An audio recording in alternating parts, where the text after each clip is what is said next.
After my father-in-law's funeral, my jobless wife smiled like she'd won the lottery. She said, "I'm rich now and you're useless." Then she threw divorce papers on the table before I'd even folded his flag from the coffin.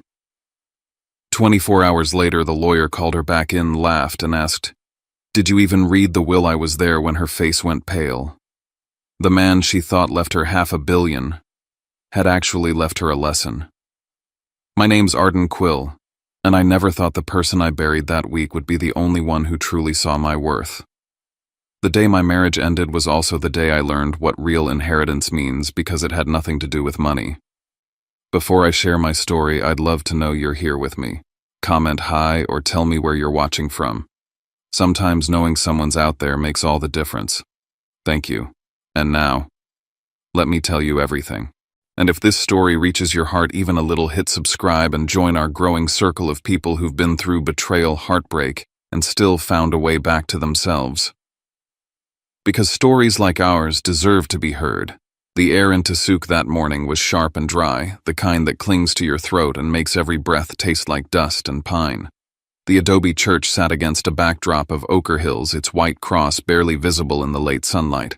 Inside, the smell of beeswax and pinon smoke blended with the faint murmur of people remembering Bo Larkin, the man everyone here swore had built half the heart of Santa Fe. I stood near the front, straightening a wreath from the Southside Community Center, the place he'd poured his life into. My name is Arden Quill, 31, software deployment manager, son-in-law to a man who believed wealth wasn't what you kept, it was what you gave. And as I watched the line of mourners file past, all I could think was how strange it felt that Bo's absence filled the room more than his presence ever had. Maris, my wife, stood in the first row like she owned the air between the pews. 33, restless, dressed in a cream dress that shimmered against the somber colors of the crowd. She hadn't shed a tear all morning. When people whispered legacy, her eyes gleamed not with grief, but calculation. Every time someone mentioned the Larkin estate, her phone lit up in her hand like a nervous tick. I saw her scrolling, smiling faintly, as if counting the condolences like dollar signs. The ceremony moved with quiet dignity. Cecily Romero, Bo's attorney, sat 2 rows back, hands clasped around a worn notebook.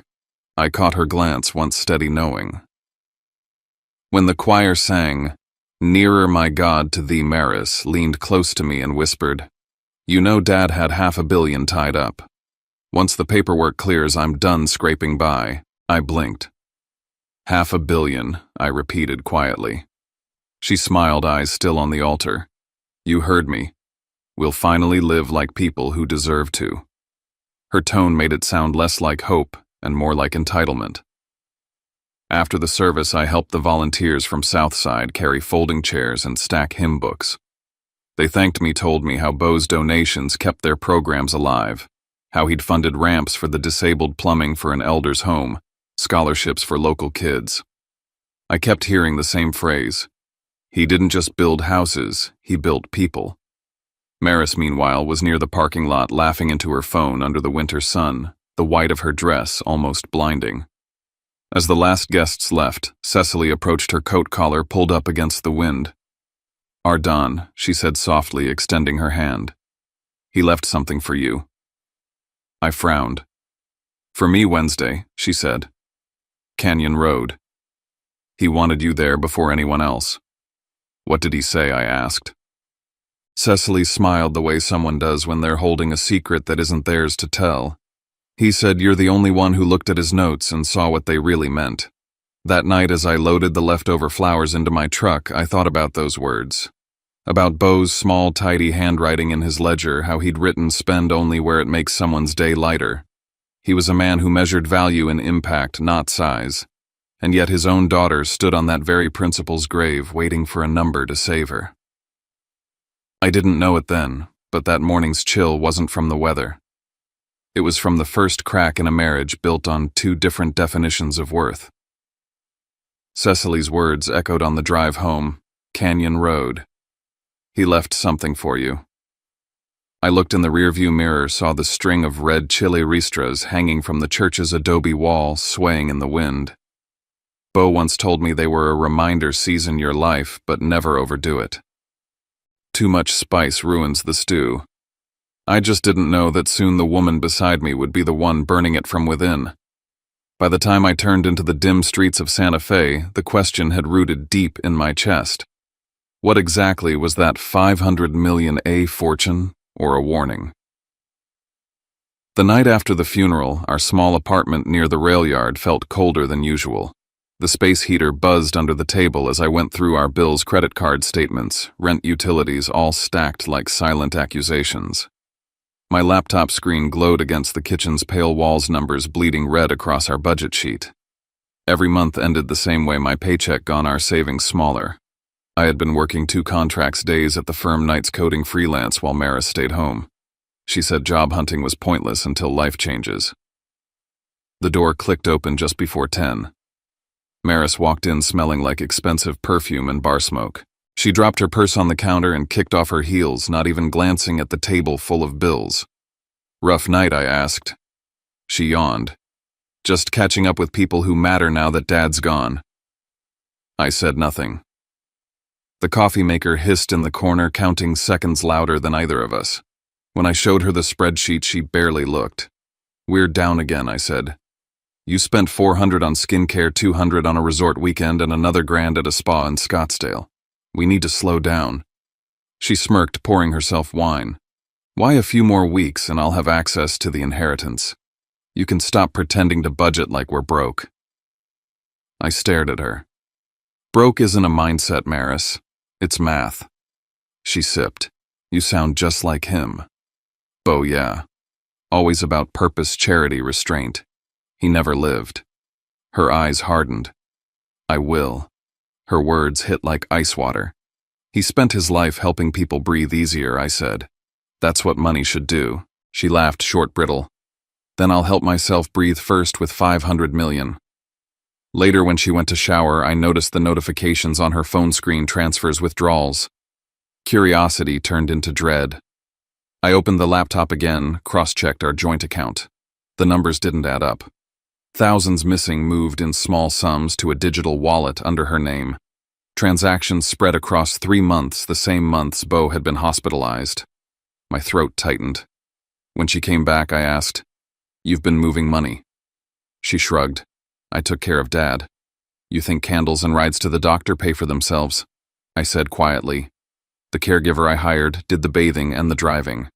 You were busy posting brunch photos. Her face went blank. You're accusing me. I'm asking for honesty. I deserve something, Ardan, she snapped. I've been stuck with your boring paycheck while waiting for my life to start.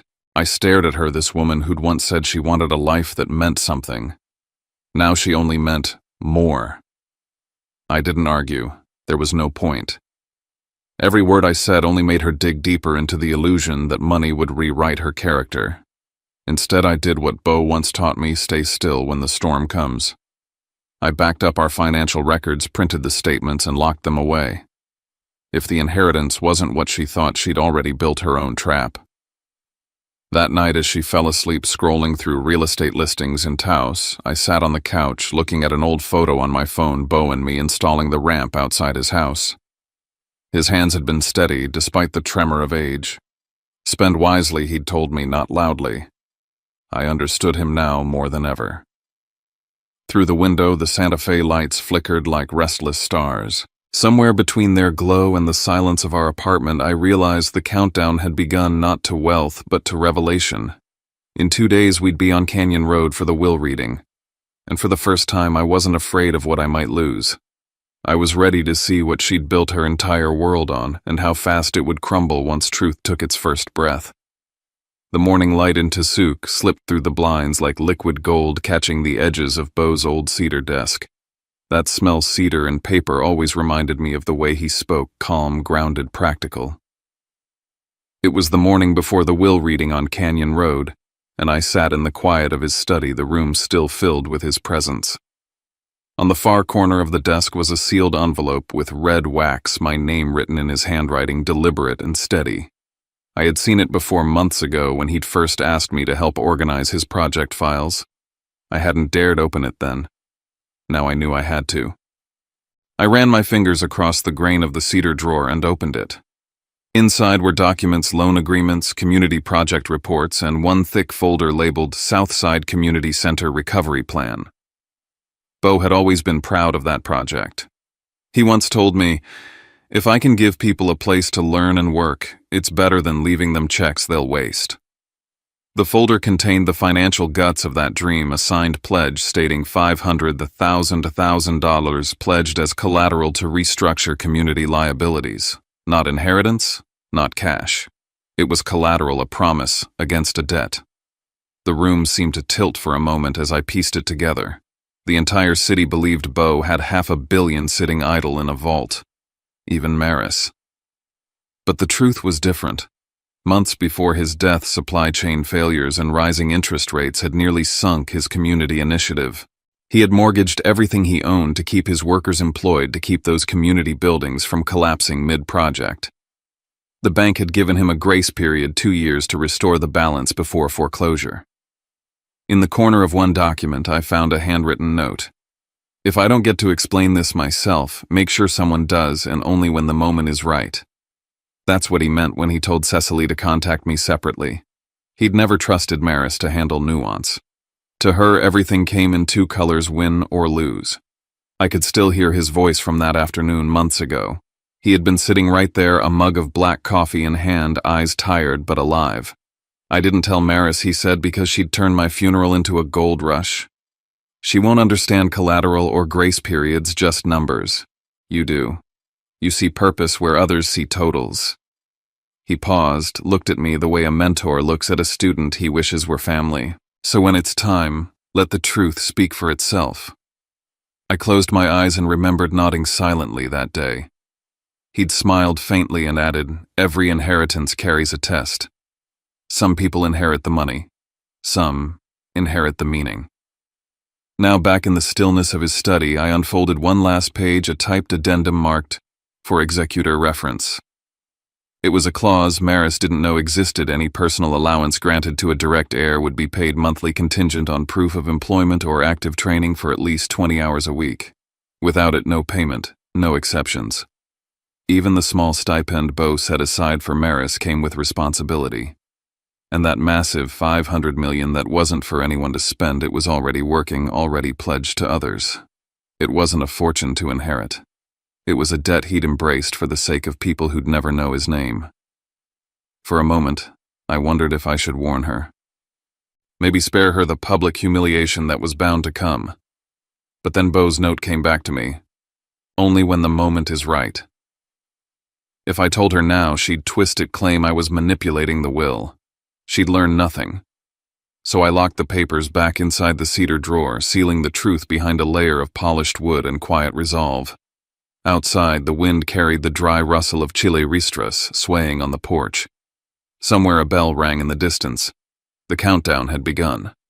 By the next morning, the legal storm would start, and the man she thought I was the useless husband would be the only one who knew what she was walking into.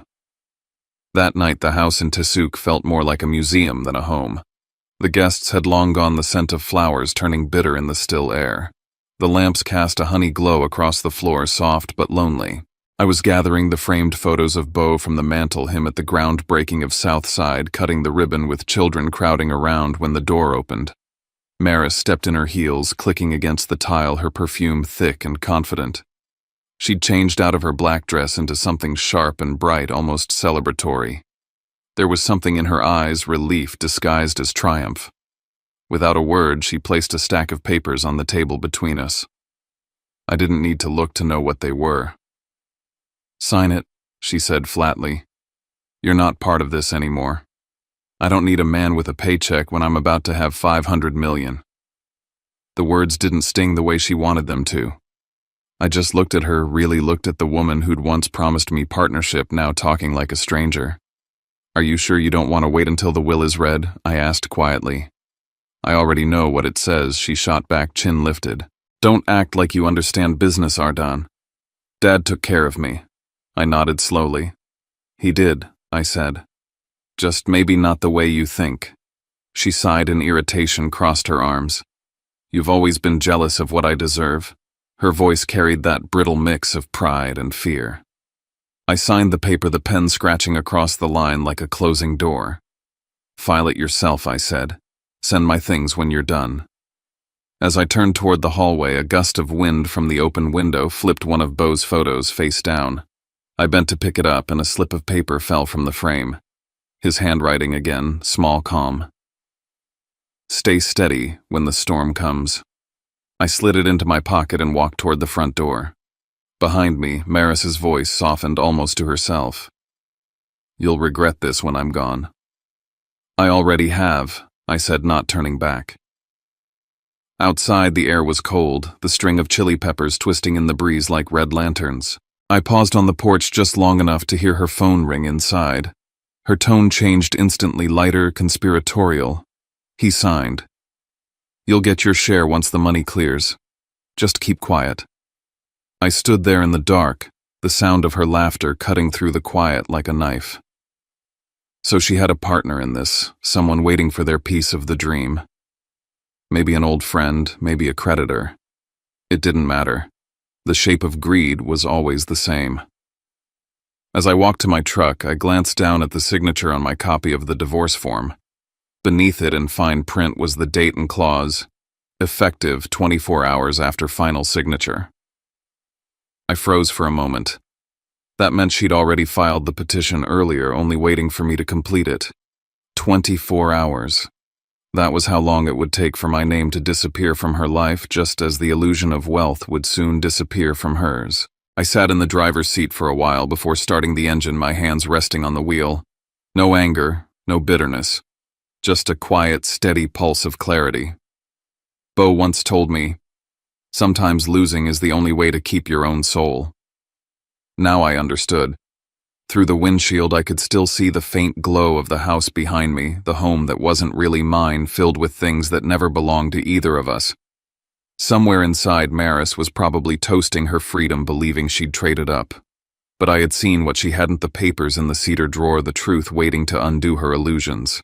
By the time that clause took effect, and by the time the bank locked the accounts, her empire of air would vanish.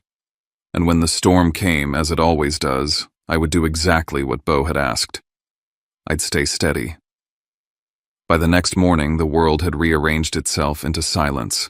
The papers were signed, the house behind me no longer mine, and yet I felt lighter than I should have. I checked into a small hotel near Santa Fe Plaza, opened the window, and watched the city breathe under the winter sun. I told myself this was freedom, but it still tasted like ash. Then my phone buzzed with a single message from Cecily. "The will reading has been moved up. Be ready." Meanwhile, miles south in Albuquerque, Maris was dressed for victory. Her heels clicked across the marble floor of Los Pinos Trust Bank, the kind of place with walls of glass and silence so thick it made you whisper. She was accompanied by her lawyer, a young man with slicked back hair who looked more like a salesman than counsel. They approached the counter, her voice ringing with entitlement. "I'm here to access the Larkin estate account. My father passed last week and I'm the sole heir." The banker smiled politely, typed something, then stopped. The pause was long enough to cut through the air. He checked again, slower this time. "Mrs. Larkin, I'm afraid there's a restriction on that account." Maris frowned. "Restriction? What does that mean?" "The funds are supposed to transfer." The man's tone shifted. "The $500 million in question has been temporarily frozen pending collateral review. The assets are pledged, not liquid." Her eyes widened. "Excuse me, that's my inheritance." The banker cleared his throat and handed her a document stamped in blue ink. "It's collateral for a community redevelopment loan. Mr. Larkin's records indicate the balance was due to be settled this quarter. Until that's completed, the funds can't be accessed." Maris's voice sharpened. "You're saying I can't touch a single dollar?" The branch manager arrived, older, deliberate, holding a file. "Mrs. Larkin, your father used that account to secure employment projects for hundreds of people. The estate isn't bankrupt, but it's not distributable either. In simpler terms, the money is serving someone else before it can ever serve you." Somewhere around that moment, my phone started vibrating in my hotel room. Her name flashed on the screen, the same name that once made me smile. I answered. Her voice came through like a blade. "What did you do?" she screamed. You locked it, didn't you? You're trying to steal from me. I kept my tone even. I didn't do anything, Maris. Have you read the will yet? I don't need to read it. My father would never hand power to an outsider, especially not you. I took a slow breath. Then maybe you should ask yourself why Cecily told you to prepare yourself before the reading. There was silence, followed by the sound of her breathing, sharp, uneven. You're lying, she said, but her voice was smaller now. Your father didn't hide money, Maris, I said quietly. He used it. You just never noticed where. She hung up. Minutes later, another text came in, this one from Cecily. Arden, come to Canyon Road immediately. There's a clause they haven't read yet. 3 hours. I closed my bag and grabbed my jacket.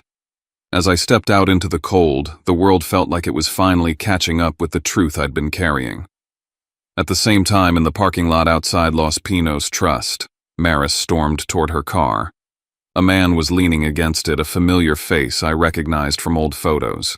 His name was Grant, a real estate broker Beau had fired years ago for falsifying contracts. Maris froze when she saw him, so he said with a crooked smile, heard the gold mines locked. She crossed her arms. It's just temporary. He laughed low and mean. You said you'd have the funds by now. I put in $100,000 to prep that Taos deal you wanted.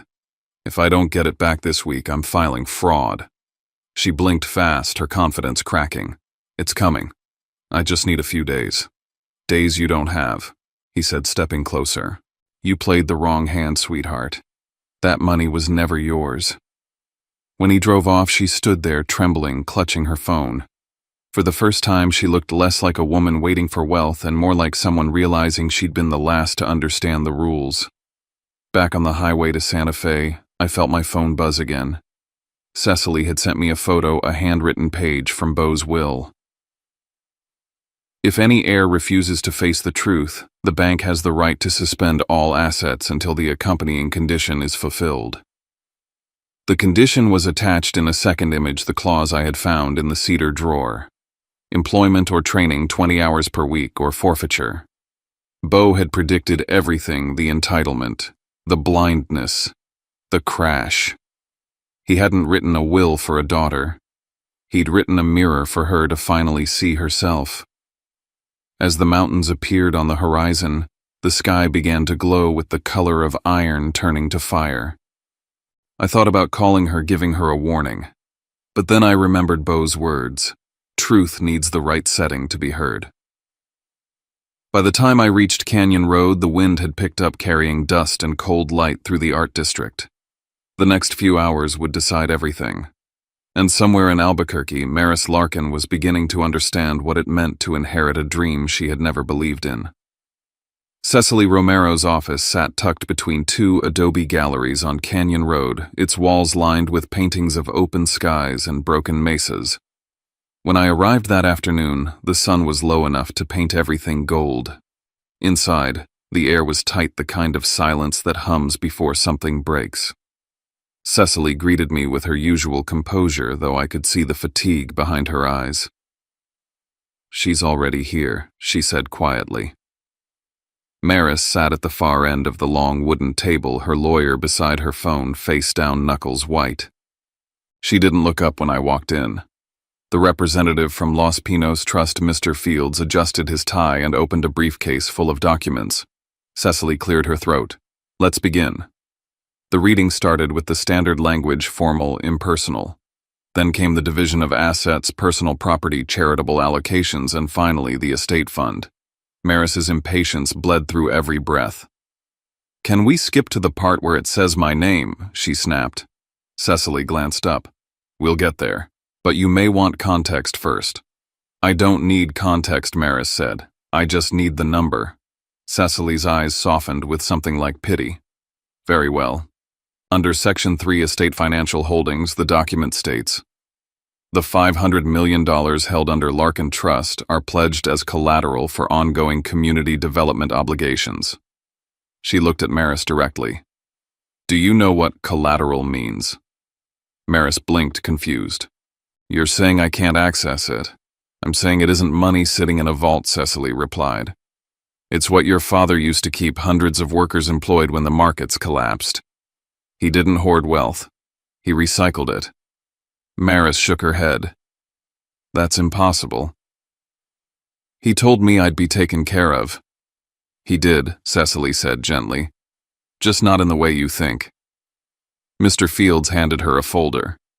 Per the conditions of collateral, these funds remain under the bank's control until the obligations are fully met. There is no inheritance in the conventional sense. Maris stared at the papers like they were written in a foreign language. This isn't real, she whispered. Cecily exhaled softly and then unexpectedly laughed. It wasn't cruel, just a sound of disbelief at the sheer irony.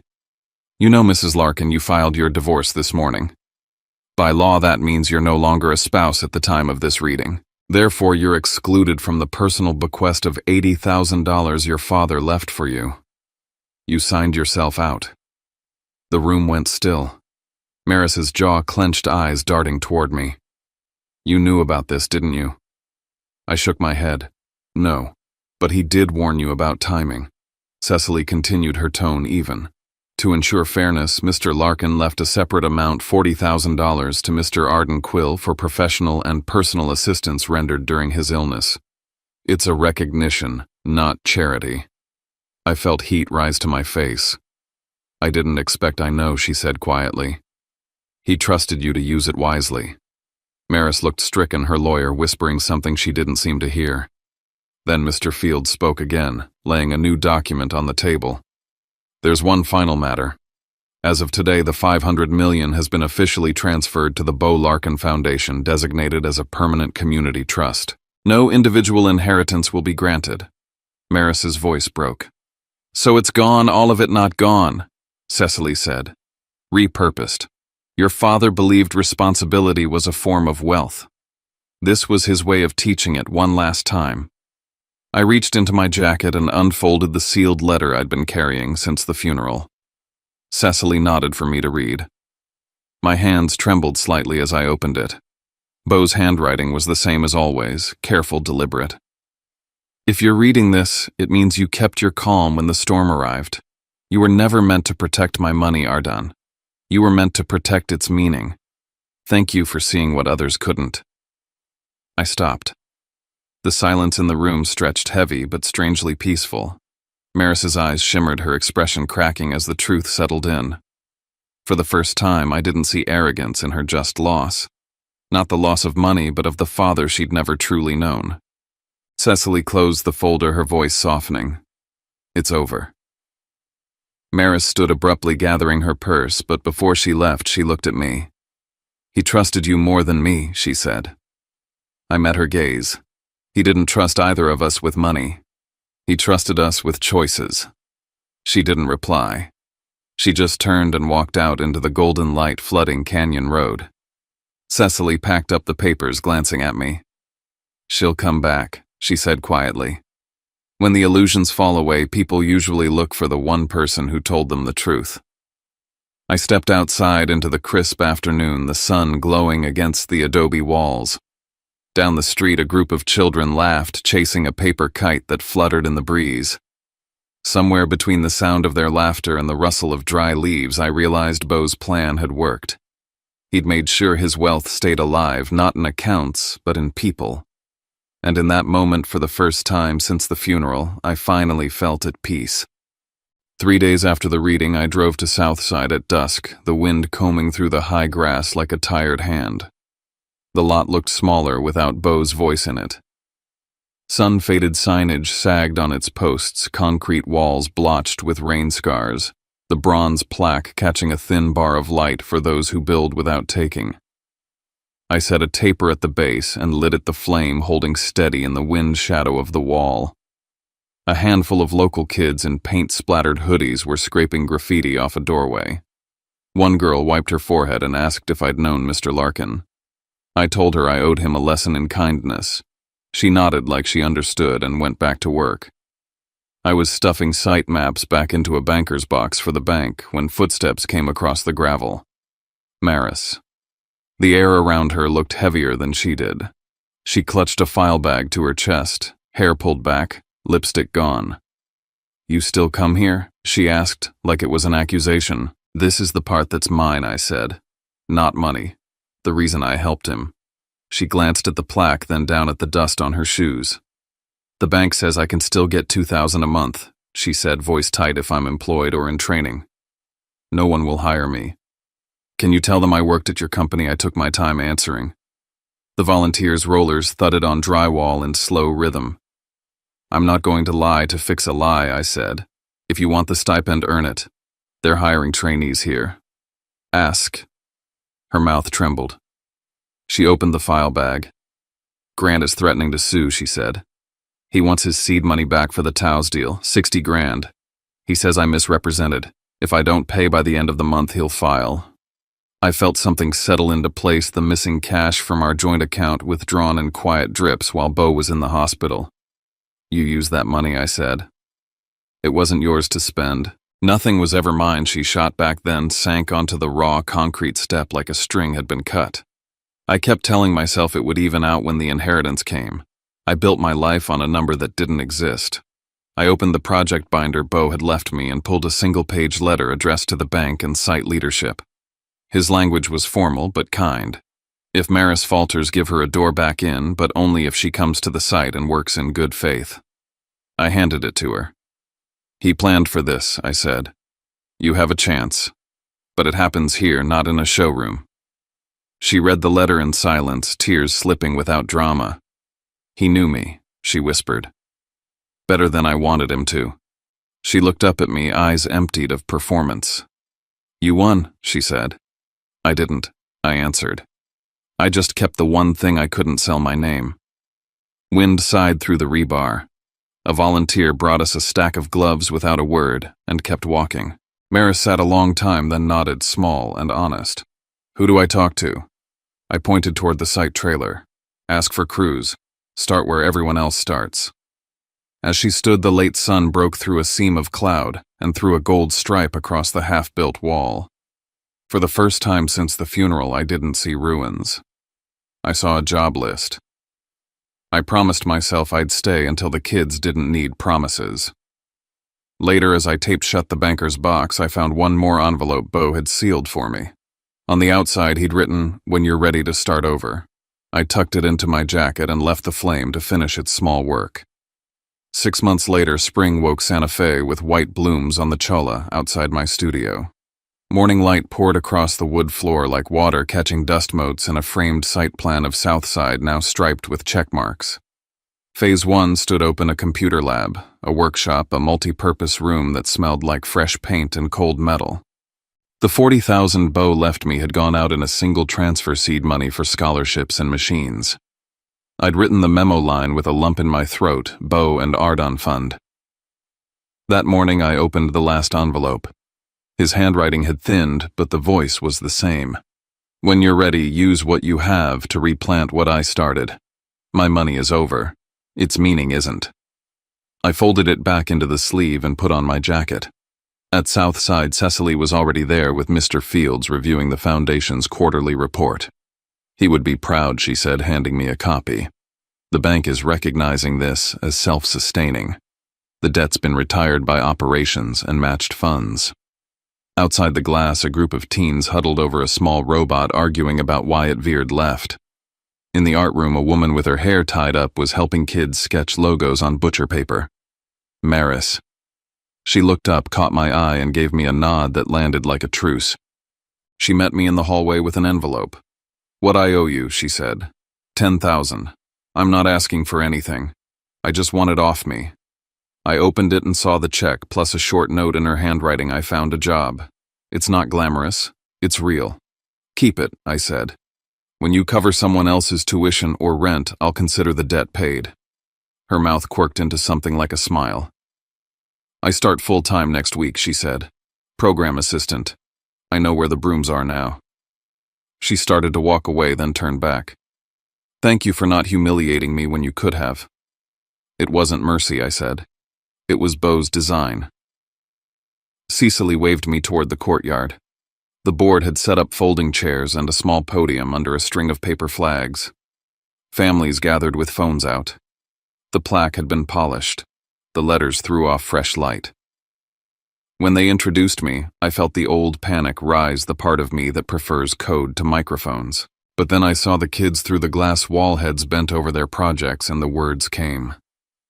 Mr. Larkin once staked his fortune so other people wouldn't lose a paycheck, I said. He could have left us money. He left us work. I can't match what he risked, but I can match his intent. I put my small share back into this place and got something bigger in return. He traded wealth for responsibility. I traded my anger for quiet. We both made a profit. A few people laughed softly at that. The wind caught the flags, the chimes on the porch clinked against each other like glass coins. At the back row, Maris stood with her hands clasped, eyes bright, not asking for the front anymore.